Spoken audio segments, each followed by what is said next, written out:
हम बहुत देर से यहीं पे घूमने जा रहे हैं। दोस्तों, भारत हमेशा किस्से कहानियों का देश रहा है। हमें अपने इतिहास से इतना प्यार है कि ना जाने कितने पुराने किले हमने आज तक सुरक्षित रखे हुए हैं। इनमें से कई किस्से बेहद मशहूर और अनोखे हैं। अब आप भानगढ़ का किला ही ले लीजिए, जिसे बॉलीवुड और इंटरनेट ने एक अलग ही पहचान दे दी है। क्या आपके मन में कभी सवाल नहीं उठता कि बाकी के किलों में ऐसा क्या और रोमांचक देखा जा सकता है?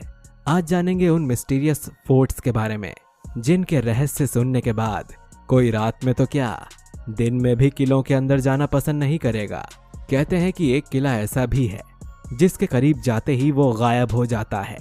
आखिर क्या छुपा है इन किलों के रहस्य में, जिसका रहस्य उजागर करने से सरकार भी कदम पीछे हटा लेती है? तो चलिए जानते हैं उन रहस्यों से भरे किलों के बारे में। नंबर 1, रायसेन किला। दरअसल हम जिस किले की बात करने जा रहे हैं वो रायसेन का किला है। सन 1200 ईस्वी में निर्मित ये किला पहाड़ी की चोटी पर स्थित है। ये प्राचीन वास्तुकला और गुणवत्ता का एक अद्भुत प्रमाण है। शान से उसी तरह खड़ा है जैसा कि पहले था। बलुआ पत्थर से बने इस किले के चारों ओर बड़ी बड़ी चट्टानों की दीवारें हैं। इन दीवारों के 9 द्वार और 13 बुर्ज हैं। रायसेन फोर्ट का शानदार इतिहास रहा है। यहाँ कई राजाओं ने शासन किया है, जिनमें से एक शेरशाह सूरी भी थे। कहते हैं कि शेरशाह सूरी ने इस किले को जीतने के लिए तांबे के सिक्कों को गलवाकर तोपें बनवाई थीं, जिसकी बदौलत ही उन्होंने ये किला जीता था। कहा जाता है कि 1543 ईस्वी में इसे जीतने के लिए शेरशाह ने धोखे का सहारा लिया था। उस समय इस किले पर राजा पूरणमल का शासन था। उन्हें जैसे ही ये पता चला कि उनके साथ धोखा हुआ है, तो उन्होंने दुश्मनों से अपनी पत्नी रानी रत्नावली को बचाने के लिए उनका सिर खुद ही काट दिया था। इस किले से जुड़ी एक बेहद ही रहस्यमय कहानी है। कहते हैं कि यहाँ के राजा राजसेन के पास पारस पत्थर था, जो लोहे को भी सोना बना सकता था। इस रहस्यमय पत्थर के लिए कई युद्ध भी हुए थे, लेकिन जब राजा राजसेन हार गए तो उन्होंने पारस पत्थर को किले में ही स्थित एक तालाब में फेंक दिया। कहा जाता है कि कई राजाओं ने इस किले को खुदवाकर पारस पत्थर को खोजने की कोशिश की, लेकिन उन्हें सफलता नहीं मिली। आज भी लोग यहाँ रात के समय पारस पत्थर की तलाश में तांत्रिकों को अपने साथ लेकर जाते हैं, लेकिन उन्हें निराशा ही हाथ लगती है। इसको लेकर ये कहानी भी प्रचलित है कि यहाँ पत्थर को ढूंढने आने वाले कई लोग अपना मानसिक संतुलन खो चुके हैं, क्योंकि पारस पत्थर की रक्षा एक जिन्न करता है। नंबर 2, भानगढ़ किला। राजस्थान के अलवर जिले में स्थित भानगढ़ का किला अपने अंदर कई डरावने और खौफनाक रहस्यों को समेटे हुए खड़ा है। अरावली पर्वत पर स्थित इस किले पर जाने से आज भी लोगों की रूह कांप जाती है। इस किले में कोई व्यक्ति अकेले नहीं जाता और शाम के बाद इस किले में जाने से रोक लगा दी जाती है। आपको बता दें कि इस किले से कई भूतिया किस्से जुड़े हुए हैं। बताया जाता है कि गुरु बालूनाथ की स्वीकृति प्राप्त करने के बाद शहर का निर्माण किया गया था। वे एक तपस्वी थे जिन्हें ध्यान में रहना बेहद पसंद था। संत ने अपनी स्वीकृति इस शर्त पे दी कि महल की छाया उनके प्रार्थना स्थल पर नहीं पड़नी चाहिए। अगर ऐसा हुआ तो महल तहस नहस हो जाएगा।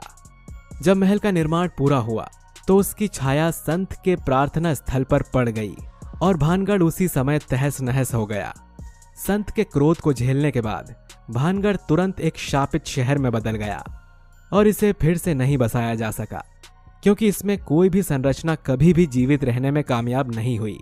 हैरानी की बात तो यह है कि बालूनाथ का तपस्या स्थल अभी भी खंडहर अवस्था में देखा जा सकता है।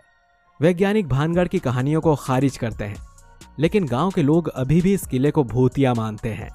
स्थानीय निवासियों का कहना है कि उन्होंने एक औरत के चिल्लाने, चूड़ियां तोड़ने और रोने की आवाजें सुनी हैं। साथ ही उनका कहना है कि किले से संगीत की आवाजें भी आती हैं और कभी कभी उन्हें परछाइयां भी दिखाई देती हैं। नंबर 3, गढ़कुंडर किला। दोस्तों, अब जिस किले के बारे में हम आपको बताने जा रहे हैं, ये कहानी है उस रहस्यमय किले की जिसकी विशेषता ही इतनी डरावनी है कि अनेक लोग इसे सुनकर ही यहाँ जाने के बारे में सोचते भी नहीं, पर इसके बावजूद भी यहाँ सैलानियों की भीड़ लगी रहती है। इस किले की विशेषता ये है कि 12 किलोमीटर की दूरी से किले की आकृति को स्पष्ट रूप से देखा जा सकता है, लेकिन जैसे ही हम किले के नजदीक जाते हैं, किला वैसे वैसे गायब होने लगता है। नजदीक पहुंचने के बाद तो जैसे कुछ समझ पाना ही मुश्किल होता है कि जो दूर से देखा था क्या हम वही हैं।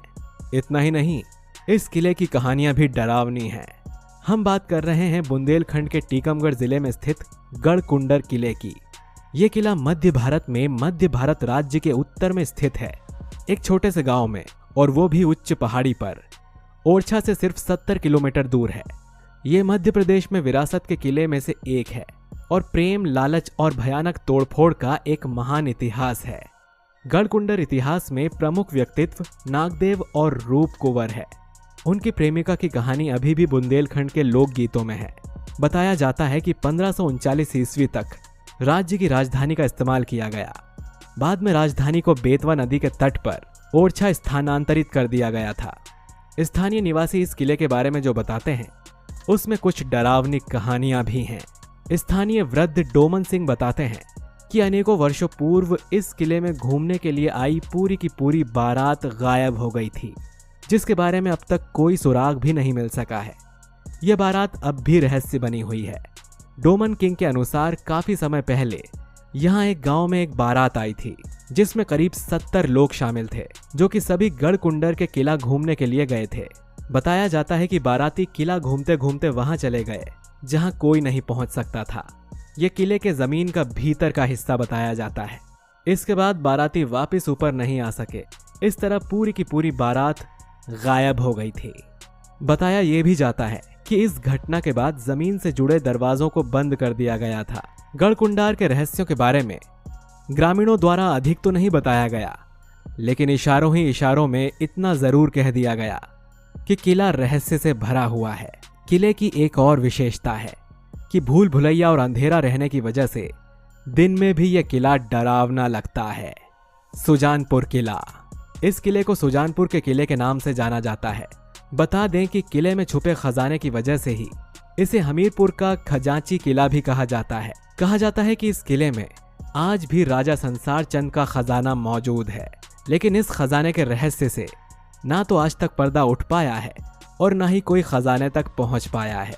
ऐसा माना जाता है कि किले के अंदर ही एक 5 किलोमीटर लंबी सुरंग है, लेकिन इस सुरंग के अंतिम छोर तक कोई भी नहीं पहुंच पाया है। रास्ता तंग और अंधेरा होने की वजह से इस सुरंग में 100 मीटर से ज्यादा अंदर जाने की कोई हिम्मत भी नहीं कर पाता है। सुजानपुर किले के आसपास रहने वाले ग्रामीणों का कहना है कि रात में किले से अजीबोगरीब आवाजें आती हैं। उनका मानना है कि खजाने की रक्षा किले में मौजूद रूहानी ताकतें करती हैं। हालांकि उसका कोई पुख्ता सबूत किसी के पास नहीं है। कहा जाता है कि राजा संसार चंद इस किले का प्रयोग लूटे हुए खजाने को छुपाने के लिए करते थे। इसके लिए उन्होंने किले में एक गुप्त सुरंग का निर्माण करवाया था, जिसका रास्ता सीधा खजाने तक जाकर खुलता था। यहाँ छिपे खजाने की खोज में मुगलों समेत कई राजा महाराजा और ग्रामीण किले में कई बार खुदाई कर चुके हैं। यहाँ तक कि कुछ लोग रहस्यमयी सुरंग में भी जाने की कोशिश कर चुके हैं, लेकिन सभी को अब तक नाकामी ही हाथ लगी है। कहते हैं कि खजाने का रहस्य राजा संसार चंद के मरने के साथ ही दफन हो गया। यहाँ तक कि उनके परिवार के किसी भी सदस्य को भी वो खजाना नहीं मिल पाया। चित्तौड़गढ़ किला। इसे भारत का सबसे विशाल दुर्ग कहा जाता है। ये राजस्थान के चित्तौड़गढ़ में स्थित है। इसे राजस्थान का गौरव और राजस्थान के सभी दुर्गों में सिरमौर भी कहते हैं। करीब 700 एकड़ में फैले चित्तौड़ के दुर्ग को साल 2013 में यूनेस्को ने विश्व विरासत स्थल घोषित किया था। इस किले पर अलग अलग समय में कई राजाओं का शासन रहा है। 8वीं सदी में यहाँ गुहिल राजवंश के संस्थापक राजा बप्पा रावल का राज था, जिन्होंने मौर्य वंश के अंतिम शासक मानमौरी को हराकर ये किला अपने अधिकार में कर लिया था। इसके बाद इस पर परमारों से लेकर सोलंकियों तक भी शासन रहा। इस पर कई विदेशी आक्रमण भी हुए, जिनकी कहानियां इतिहास में अमर हैं। इस विशाल किले में प्रवेश करने के लिए कुल 7 दरवाजे बने हुए हैं। इन सभी को पार करके ही किले के अंदर प्रवेश किया जा सकता है। इन 7 के नाम हैं पाडन पोल, भैरव पोल, हनुमान पोल, गणेश पोल, जोड़ला पोल, लक्ष्मण पोल और राम पोल। पहले द्वार के बारे में कहा जाता है कि एक बार एक भीषण युद्ध में खून की नदी बहने लगी थी, जिसमें एक पाड़ा यानी कि भैंसा बहता हुआ यहां तक आ गया था। इसी वजह से इस द्वार का नाम पाडन पोल पड़ा। यहाँ मौजूद हर दरवाजे की एक अलग कहानी है। कहते हैं कि प्राचीन समय में चित्तौड़गढ़ किले में 1 लाख से भी ज्यादा लोग रहते थे, जिसमें राजा रानी से लेकर राजदासियां और सैनिक शामिल थे। कहते हैं कि रानी पद्मिनी और उनके साथ 16,000 दासियों ने विजय स्तंभ के पास ही जीवित अग्नि समाधि ले ली थी। इसके अलावा 16वीं सदी में यहाँ रानी कर्णावती ने 13,000 दासियों के साथ जौहर किया था। इसके कुछ सालों बाद रानी फूलकंवर ने हजारों स्त्रियों के साथ जौहर किया था। ये भारतीय इतिहास की प्रमुख घटनाओं में से एक है। तो मित्रों, ये थे भारत के कुछ रहस्यमयी और खतरनाक किले। आपको किस किले के बारे में जानकर हैरानी हुई, हमें कमेंट करके जरूर बताइए। वीडियो अच्छा लगा है तो इसे लाइक, कमेंट, शेयर जरूर करिए। मिलते हैं आपसे अगले वीडियो में। शुक्रिया।